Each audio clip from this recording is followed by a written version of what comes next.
ಶ್ರೀಕೃಷ್ಣ ಜಯ ಶ್ರೀರಾಧೆ. ಶ್ರೀ ಗುರುಭ್ಯೋ ನಮಃ. ಹರಿ ಓಂ. ಜ್ಞಾನಾನಂದಮಯಂ ದೇವಂ ನಿರ್ಮಲ ಸ್ಫಟಿಕಾಕೃತಿಂ ಆಧಾರಾಂ ಸರ್ವವಿದ್ಯಾನಾಂ ಹಯಗ್ರೀವಂ ಉಪಾಸ್ಮಹೇ. ಓಂ ನಮೋ ಭಗವತೆ ವಾಸುದೇವಾಯ ನಮಃ. ಓಂ ನಮಃ ಶಿವಾಯ ಶಿವಾಯ ನಮಃ. ಓಂ ಹ್ರೀಂ ದುಂ ದುರ್ಗಾಯೈ ನಮಃ. ಓಂ ವಸುಧಾರೇ ಸ್ವಾಹ. ನಮಸ್ಕಾರ ವೀಕ್ಷಕರೇ, ಶ್ರೀಕೃಷ್ಣ ಜ್ಯೋತಿ ಶಾಲೆಗೆ ಎಲ್ಲರಿಗೂ ಸ್ವಾಗತ. ಬಹಳಷ್ಟು ಜನ ಪ್ರೀತಿ ವಿಶ್ವಾಸನ ತೋರಿಸ್ತಾ ಇದ್ದೀರಾ. ನಿಮ್ಮೆಲ್ಲರ ಪ್ರೀತಿ ವಿಶ್ವಾಸಕ್ಕೆ ಆಭಾರಿಯಾಗಿದ್ದೀನಿ. ದುರ್ಗಾಷ್ಟಮಿ ಬಹಳ ವಿಶೇಷವಾದಂತಹ ದಿನ. ನವರಾತ್ರಿಯಲ್ಲಿ ದುರ್ಗಾಷ್ಟಮಿ ಇನ್ನೂ ಬಹಳ ವಿಶೇಷವಾದಂತಹ ದಿನ. ಅವತ್ತು ಕೆಲವೊಂದು ಸಣ್ಣ ಪುಟ್ಟ ಕೆಲಸಗಳನ್ನು ಮಾಡೋದ್ರಿಂದ ನಮ್ಮ ಜೀವನದಲ್ಲಿ ಬರ್ತಕ್ಕಂಥ ಎಷ್ಟೋ ಸಮಸ್ಯೆಗಳು ಭಾಳ ಬೇಗ ಬಗೆಹರಿಯುತ್ತೆ. ಮೊದಲನೇದಾಗಿ ನನಗೆ ಈ ವಿದ್ಯೆಯನ್ನು ಕಲಿಸಿರ್ತಕ್ಕಂಥ ನನ್ನ ಪೂಜ್ಯ ಗುರುಗಳಂತ ಡಾಕ್ಟರ್ ದಿನೇಶ್ ಗುರೂಜಿಯವರ ಪಾದಾರವಿಂದಗಳಿಗೆ ಪ್ರಣಾಮಗಳು. ದುರ್ಗಾಷ್ಟಮಿ ಭಾಳ ಶಕ್ತಿಶಾಲಿಯಾದಂತಹ ದಿನ. 11ನೇ ತಾರೀಕು ಶುಕ್ರವಾರದ ದಿನ. ಬಹಳ ಸಿಂಪಲ್ಲಾಗಿ ಮಾಡ್ತಕ್ಕಂಥ ಒಂದು ಕೆಲಸನ ಹೇಳ್ತೀನಿ. ಯಾವುದಾದ್ರೂ ಮನೆಯಲ್ಲಿ ದೇವ್ರ ಪೂಜೆ ಎಲ್ಲ ಮುಗಿಸಿದ ನಂತರ ಯಾವುದಾದ್ರೂ ದೇವಿ ದೇವಸ್ಥಾನಕ್ಕೆ ಹೋಗ್ತಕ್ಕಂಥದ್ದು. ದೇವಿ ದೇವಸ್ಥಾನದಲ್ಲಿ 9 ನಿಂಬೆಹಣ್ಣಿನ ದೀಪ ಹಚ್ಚಿ ದುರ್ಗಾದೇವಿಯನ್ನು ಮನಸ್ಸಿನಲ್ಲಿ ಸ್ಮರಣೆ ಮಾಡಿಕೊಂಡು ಆರತಿಯನ್ನು ಮಾಡ್ತಕ್ಕಂಥದ್ದು. ಆ ಸಮಯದಲ್ಲಿ ನಿಮಗಿರ್ತಕ್ಕಂಥ ಕಷ್ಟಗಳನ್ನು ದುರ್ಗಾದೇವಿಯ ಬಳಿ ಒಂದು ಪ್ರಾರ್ಥನೆ ಮಾಡಿದ್ರೆ ಬಹಳ ಶೀಘ್ರವಾಗಿ ಕಮ್ಮಿ ಆಗುತ್ತೆ.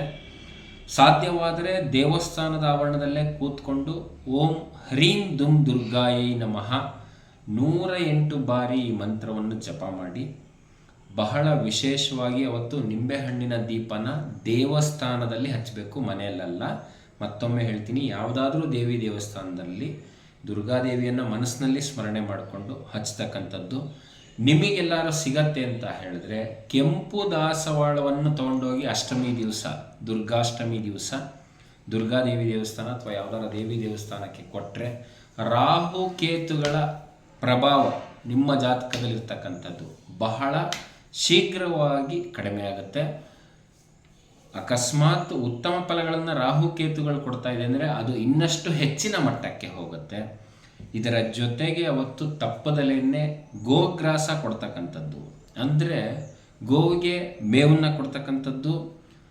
ಜೊತೆಗೆ ನಿಮ್ಮ ಮನೆಯಲ್ಲಿ ಏನು ಆಹಾರ ಪದಾರ್ಥಗಳನ್ನು ಮಾಡಿರ್ತೀರ ಅದನ್ನು ಎಲ್ಲದನ್ನೂ ಕೂಡ ನೀವು ಒಂದು ತಟ್ಟೆಯಲ್ಲಿ ಹಾಕಿ ಹಸುವಿಗೆ ಕೊಟ್ಟರೆ, ದುರ್ಗಾಷ್ಟಮಿ ದಿವಸ ಯಾರು ಗೋಗ್ರಾಸ ಕೊಡ್ತಾರೆ ಅವರಿಗೆ ದುರ್ಗಾದೇವಿಯ ಆಶೀರ್ವಾದ.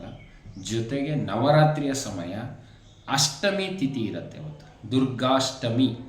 ಸೊ ಏನು ಈ ಅಷ್ಟಮಿ ದಿವಸ ಈ ಒಂದು ಕೆಲಸನ ಮಾಡೋದ್ರಿಂದ ಗೋವಿನಲ್ಲಿ 33 ಕೋಟಿ ದೇವತೆಗಳು ಇದ್ದಾರೆ ಅಂತ ನಮ್ಮ ಹಿಂದೂ ಸಂಪ್ರದಾಯದಲ್ಲಿ ನಾವು ಗೋವನ್ನು ಮಾತೆಗೆ ಹೋಲಿಸ್ತೀವಿ.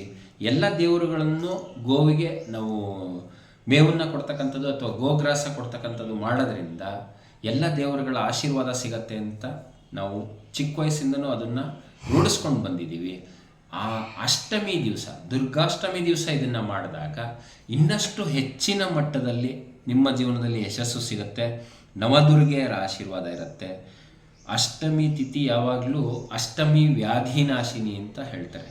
ಸೊ ಏನು ಅಷ್ಟಮಿ ತಿಥಿ ಬರುತ್ತೆ ಆ ಸಮಯದಲ್ಲಿ, ಅದರಲ್ಲೂ ನವರಾತ್ರಿ ಸಮಯದಲ್ಲಿ ಮಾಡಿದಾಗ ಗೋವಿನ ಸೇವೆ ಇನ್ನಷ್ಟು ಹೆಚ್ಚಿನ ಫಲಗಳು ಸಿಗುತ್ತೆ. ನಿಮ್ಮ ಕಷ್ಟ ಕಾರ್ಪಣ್ಯಗಳು ಶೀಘ್ರವಾಗಿ ಆ ತಾಯಿ ದುರ್ಗಾದೇವಿಯ ಆಶೀರ್ವಾದದಿಂದ ಕೊನೆಯಾಗಲಿ ಅಂತ ಕೇಳ್ಕೊಳ್ತೀನಿ. ಎಲ್ಲರಿಗೂ ಆ ಶ್ರೀಕೃಷ್ಣ ಪರಮಾತ್ಮ ಸುಖ, ಸಂತೋಷ, ಸಮೃದ್ಧಿ, ಆರೋಗ್ಯ, ಐಶ್ವರ್ಯ ಇದೆಲ್ಲದನ್ನು ಕೊಟ್ಟು ಸದಾಕಾಲ ಸಂತೋಷದಿಂದ ಇಟ್ಟಿರಲಿ. ತಪ್ಪದಲ್ಲೇ ದುರ್ಗಾಷ್ಟಮಿ ದಿವಸ ಇದೊಂದು ಕೆಲಸ ಮಾಡಿ ದುರ್ಗಾದೇವಿಯ ಪ್ರೀತಿಗೆ ಪಾತ್ರರಾಗಿ. ಎಲ್ಲರಿಗೂ ಒಳ್ಳೆಯದಾಗಿ.